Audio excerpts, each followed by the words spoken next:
आणि विकासाचा मुद्दा या महापालिका निवडणुकांमध्ये भाजपच्या अजेंड्यावर होता आणि विकासाच्या मुद्द्यावर भाजप निवडणूक लढल्यामुळे नागपूरमध्ये 120हून अधिक जागा निवडून येतील असा विश्वास भाजपचे नेते परिणय फुके यांनी व्यक्त केलाय। नेमकं नागपूर आणि विदर्भात काय चित्र राहील हे आपण जाणून घेऊया। आपला तो भाजपचे आमदार परिणय फुके आहे। मतमोजणीला थोड्या वेळा सुरुवात होत आहे। विदर्भात काय चित्र राहील असं वाटतं तुम्हाला आणि विशेष करून नागपूरमध्ये? नाही, विदर्भातल्या चारही महानगरपालिकेमध्ये ते नागपूर असणार, चंद्रपूर असणार, अमरावती असणार किंवा अकोला असणार, या चारही जागेवर भारतीय जनता पार्टीचंच बहुमत राहणार, भारतीय जनता पार्टीचाच महापौर होणार।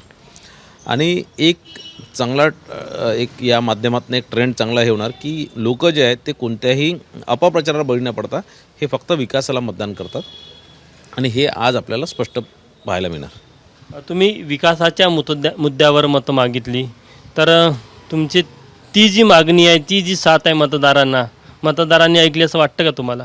100% मतदार यावेळेस विकासासोबत होते आणि विकासाच्या मुद्द्यावरच आम्ही ही निवडणूक लढलो आणि 100% विकास या विषयावरच आम्ही निवडून देणार।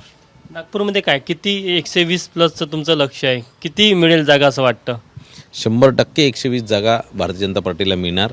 आज आता मतमोजणीला सुरुवात झालेली आहे आणि या माध्यमातून निश्चितच तुम्हाला पाहायला मिळणार की कसं आम्ही 120 पार करतो। नवनीत राणा विरुद्ध उर्वरित भाजप अशा प्रकारचं चित्र आहे, तर त्याचा काही परिणाम तर या निकालावर आज पाहायला मिळणार नाही?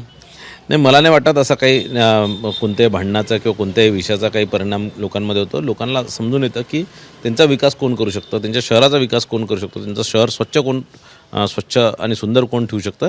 आणि निश्चितच लोकांना देवाभाऊवर विश्वास आहे। कुणी नेते कुठेही गेले तरी देवाभाऊच्या नावावर आणि विकासाच्या नावावर भारतीय जनता पार्टीच्या कमललाच लोक मतदान करतात। एबीपी माझा, उघडा डोळे बघा नीट।